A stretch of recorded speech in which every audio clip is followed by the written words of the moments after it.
There are a million things I would want from the wizarding world. I'd want to do magic, I'd want to have the invisibility cloak, I'd want to be able to turn into an animal. It all sounds incredible. But I've always wondered, if I could only have one thing, one magical ability, which one would I choose? So to help me come up with an answer to that question, I've decided to write down every magical ability that I can think of and rank them. So look, let's get spellcasting out of the way. Just being able to do magic is obviously the most incredible ability. Being able to channel magic through a wand, or sometimes not even with a wand, and heal people, or conjure up something, or summon something to you, or clean something. Just having magic is incredible. I love magic. But if we're talking one single ability in isolation, I'm the only one in the world who can do it. That means there are no wands for me to buy. There is no Hogwarts for me to attend. There are no professors for me to learn from. And if we take Harry Potter as an example, before he goes to Hogwarts and learns how to use magic, he basically just jumps on the school roof, makes glass disappear, and grows his hair long when it gets cut. Those abilities alone, not that great, not that special, not that compelling. But I guess in this video, we're gonna have to operate under the assumption that whichever ability we choose, we can use them and use them well. You know, apparition sucks if nobody teaches you the 3Ds and you can't do it right. Destination, determination, and deliberation. Like if you couldn't figure that out, you'd just splint yourself all the time and die. In the same vein, being an animagus would suck if you didn't know you had to hold that leaf under your tongue for a full month and all the other wild stuff you have to do to master the ability. So look, for this video, we are going to assume whichever ability we choose, we can do these things and do them well. And so spellcasting just feels like such a loophole. Like just doing magic, it would obviously win. So we're gonna just discount it to keep things interesting.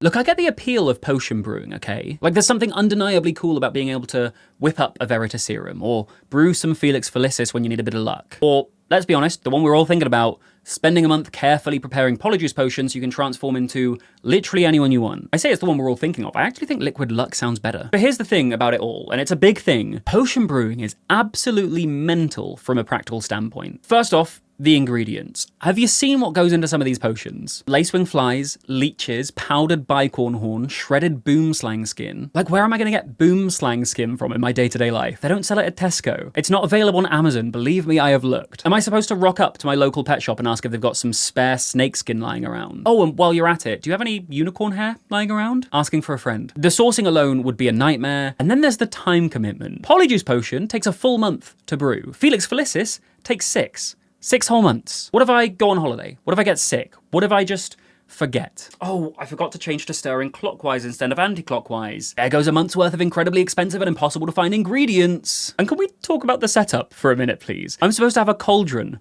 bubbling away somewhere in my house. Where exactly? The kitchen? On top of just a flame, I just have a fire pit in my kitchen with a cauldron on top. And I'm supposed to cart it all out to the garden to add lacewing flies because I have to do that when the moon is brightest. My neighbors would literally call the men in the white coats. He's insane. Plus, if you get one instruction or one measurement wrong, boom, your potion explodes. You get turned purple or into a cat or worse. Like there is no margin of error with this stuff. And there's no Madame Pomfrey to put you right if you accidentally add cat hair to your polyjuice potion. Like don't get me wrong, if I could master potion brewing, it would be great. The versatility alone makes it head and shoulders above most other things. Healing potions, transformation potions, luck potions, you name it, there's probably a potion for it. But the practical barriers are just too high for someone living in the real world. So we're gonna go B tier for potion brewing. Amazing in theory, but I'd probably blow myself up within the first week of trying. Right, let's talk about apparating, the ability to teleport anywhere at will. This would be massive. Like, just think about it for a second. No more paying for flights anywhere, ever again. And it's not just about the money either.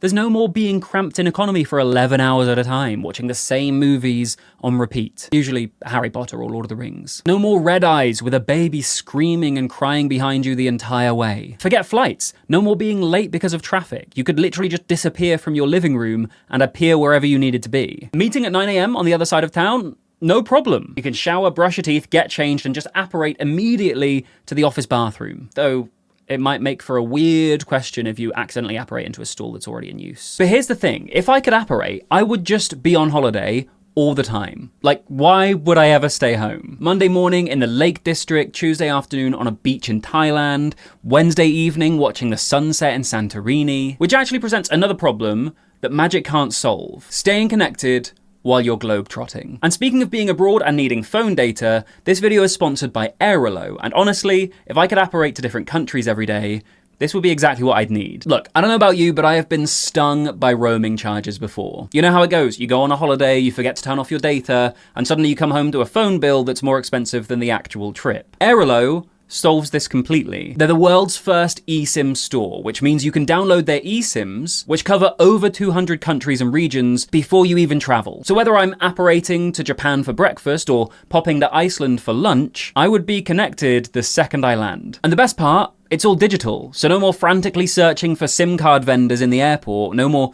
queuing up with confused tourists. You just download the app, pick your destination, and install the eSIM, and you're sorted. Plus, you get to keep your home phone number, which is just brilliant, honestly. If you want to give it a try, download Airalo for free, and you can use my code BRETS3 for $3 off your first eSIM. There is a link to get the app down in the description. But back to apparating, if I could do this, I would genuinely visit every country in the world. Not over a lifetime either, but like this year, because why not? And look, I'm not saying I would rob a bank, but teleporting into a vault, collecting a bunch of cash and then teleporting out, not a bad way to make a living. So look, the ability to apparate and appear anywhere in the world instantly would change everything about my life. No more planning around travel time, no more jet lag, no more missing out on things because they're too far away. This is God tier, no question about it. Right, speaking Parseltongue, the ability to talk to snakes. Now I know this is supposed to be this rare, mystical gift that marks you as either incredibly powerful or potentially evil, or both. And sure, it sounds cool in theory. Oh yeah, I can talk to serpents, no big deal. Here's my issue. I don't really like snakes. They're a bit scary, and it's not like they're common in England anyway, so it wouldn't really be that impactful on my life. Plus, what exactly are we gonna chat about? Like, the weather? Their favorite hiding spots? Whether they've seen any good mice around lately? Hey there, Mr. Snake. Lovely scales you got there. Planning on biting anyone anytime soon? No, thank you. I genuinely can't think of a single situation in my life where the ability to speak to snakes would have been helpful. Like, the only real benefit I can see would be like a party trick. And even then, that's only cool for a very specific crowd. Like, most people would be either terrified or think I was completely unhinged if I started hissing at local wildlife. Plus, who's actually gonna believe you're doing that? Like, you speak in snake language. They're not gonna hear the snake talk in English. Like, hey, look at this trick. Who's buying that? This is a D tier ability, and even that is being generous. A metamorphmagus. Metamorphmagus. The ability to change your appearance at will without potions or spells. On the surface, it sounds pretty cool. You can change your hair color or your face shape. Apparently, give yourself a beak if that's what you're into. But honestly, it just kind of feels like a rubbish version of being an animagus or taking Polyjuice Potion. I mean, sure, it's not limited to just animals like an animagus is, and you don't have to wait 28 days to brew like you would with a Polyjuice Potion, but there's just something about the complete transformation into a different creature or a different person completely that just feels more magical or more powerful. Like metamorphmagus abilities, you're fundamentally still human, just tweaking things here and there. That said, we know that these abilities allowed Tonks to breeze through the disguise and concealment section of her aura training, meaning it would be great for disguises. So if you're a criminal, this would be brilliant. You could rob a bank as a tall, dark-haired person and then walk out 5 minutes later as a short blonde. The perfect crime. Don't know why I keep talking about robbing a bank. I did re-watch Now You See Me yesterday, so just top of the mind, I guess. This ability would be great for pranks too. Like, imagine the possibilities. You could pretend to be literally anyone. Show up to a family gathering looking like your cousin's ex-boyfriend and watch the chaos unfold. Turn yourself into a celebrity and see how people would react. The entertainment value alone would be worth it. Plus, I guess any insecurities about your appearance would just disappear, wouldn't they? Like, if you don't like your nose, you can change it. If you're not happy with your hair, you can put them a different color or a different texture or a different length, whatever you want. Like, body dysmorphia would become a non-issue when you can just sculpt yourself however you'd like. But here's the thing, and maybe it makes me sound like a therapist or something, I feel like it would be healthier to address where those feelings come from, rather than just change how you look to match what you think you should look like. Like, are you actually solving the problem, or are you just avoiding it? Like, what happens when you can look like anyone but still don't feel comfortable in your own skin? And you know, if you can be anyone, are you ever really being yourself? Don't get me wrong, the practical applications are undeniable, they are fun. Never having a bad hair day, being able to look however the situation requires. It's very convenient, but we're gonna go B tier for this. So divination, the ability to see the future. Seeing the future kind of sounds terrifying to me. It's like mind reading, right, which we'll come on to later. I just think some things are better off not known. So one key thing that will impact how I rank this is establishing how these abilities would work. Like with divination, do you just know everything that's ever going to happen? Because that sounds like an absolute nightmare. Imagine knowing exactly when everybody you love is going to die, or all the terrible things that will ever happen to you in the next 50 years. Like, no thank you. If I knew everything all the time, I absolutely wouldn't want it. But in their divination classes in Harry Potter, you have to sort of actively do something. You have to read the crystal ball or the tea leaves or interpret your dreams. Like you're actively deciding to divinate. You're not bombarded with visions constantly, you choose when to look into the future. And so if I can actively choose to look into the future, to pick and choose what I want to see, that changes everything. What are the winning lottery numbers? I'll have them, thank you very much. What would my fiance want for her birthday so I can give her the perfect gift? I'll have that, thank you very much. What's the best career move I could make right now? If I could control it like that, then we're in like A tier territory. Like it would be God tier, but here's the issue. I feel like the future can change. Like there's a whole philosophical debate about determinism that we can get into. But in my opinion, the future is always changing based on free will, the millions of tiny decisions that everybody makes every day. And it all grows out exponentially, right? I see something that happens in a month, but that is a result of thousands of decisions that lead to thousands more decisions that lead to thousands more decisions. And one tiny change of a mind here has a knock-on butterfly effect to all of these things that can change that thing I saw in a month. So any predictions that I could make couldn't be completely reliable, could they? But then it opens up a whole paradox. Could me seeing this a month from now cause me to change a decision here, which impacts a bunch of decisions here, which changes this outcome, which means I never would have seen it in the first place, which means I wouldn't have changed that decision, which means none of these decisions change, which means that definitely happens, which means I see it, so I make that change of decision, and you see where I'm going with this. In my opinion, the future is fluid, not fixed, which means divination, while incredibly useful for general guidance, wouldn't be the ultimate cheat code to know everything you want to know. So A tier, still great, but not quite the game changer you'd hope for. So legilimency, right? The ability to read other people's minds. Now, I'm not going to do occlumency in this video because that would need other people to be legilimens, and the premise of this is I'm the only one who can do these magical things. We're living in the real world with me getting one magical ability. If no one out there's a legilimens, I don't have to worry about hiding my thoughts. But legilimency, look, I said it about divination, I'll say it about mind reading. If it's all the time and it's involuntary, you can just constantly hear the thoughts of all the people around me, I don't want it. Like imagine reading your parents' mind and finding out they don't actually like you. Or discovering your married friend is having an affair and then figuring out what the hell you're gonna do about it. Or realizing your boss thinks you are completely rubbish at everything. You can't control other people's thoughts and opinions, and sometimes they're gonna be negative about you or about things that you care about. And I'd honestly rather just not know. Ignorance is bliss, as they say. Now, like I said in divination, if this is something you can actively turn on and off, which it seems to be in the Harry Potter universe, and that changes everything. If I can actively choose to turn on my mind reading, then I could be in a job interview for my dream job and I can read their mind to find out exactly what they want from a candidate. It's cheating, sure, but like in the best possible way, because I can tailor all my answers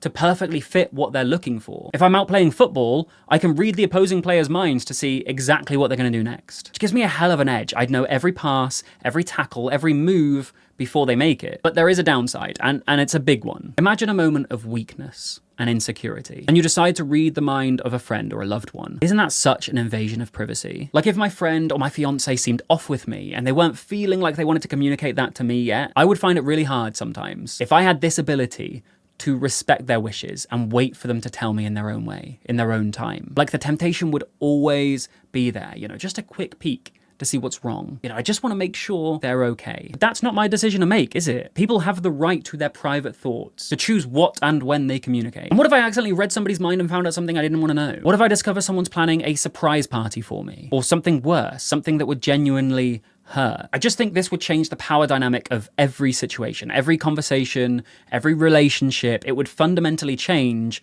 because I'd always have this unfair advantage. And even if I chose not to use it, it would always be in the back of my mind that I could. So with all of that weighed up, I think I'm going C tier for legilimency. Incredibly useful in certain situations, but I just think the ethical implications and the potential for it to ruin relationships make it significantly less appealing.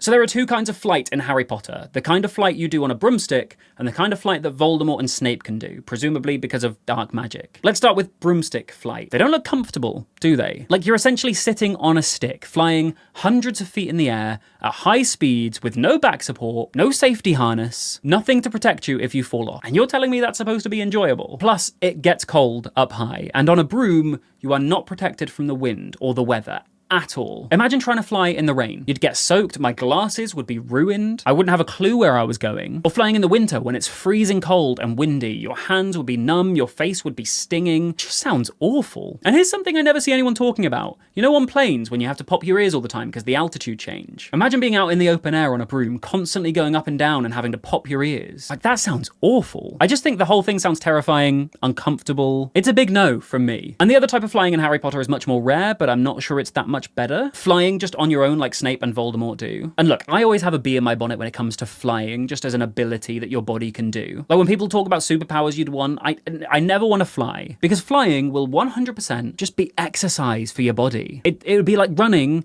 but worse. Like, I don't like running. I really don't. I've tried it time and time again, but I don't like the amount of energy that it takes. I don't like how fast my heart goes. I don't like how hard it is to breathe when you're pushing yourself. And you can't tell me that flying wouldn't require even more energy than running. Like lifting your entire body weight off the ground and propelling yourself in a certain direction through the air. It's exhausting. Like running is hard enough and you still get the ground to push off from. But flying, you're basically doing a full body workout just to stay in the air, let alone actually getting anywhere. Plus, like, what happens if you get tired mid-flight? Like, at least when you're running, you can stop and catch your breath. If you're flying and you run out of steam, you're just falling. And that's terrifying. I'd probably just be completely knackered after about 30 seconds of flying, and then I'd plummet to the ground like a stone. No thank you. We're going C tier for flight, and it could have been D tier, honestly. Now, if you want to hear me argue with the actual cast of Harry Potter about things like flying on a broom, you can do that in this video here. So me, a few other creators, Oliver and James, who played the Weasley twins, and Harry Potter's very own stunt double, all debate would you rather situations from the Harry Potter universe. It's great fun, so you might want to watch that one next.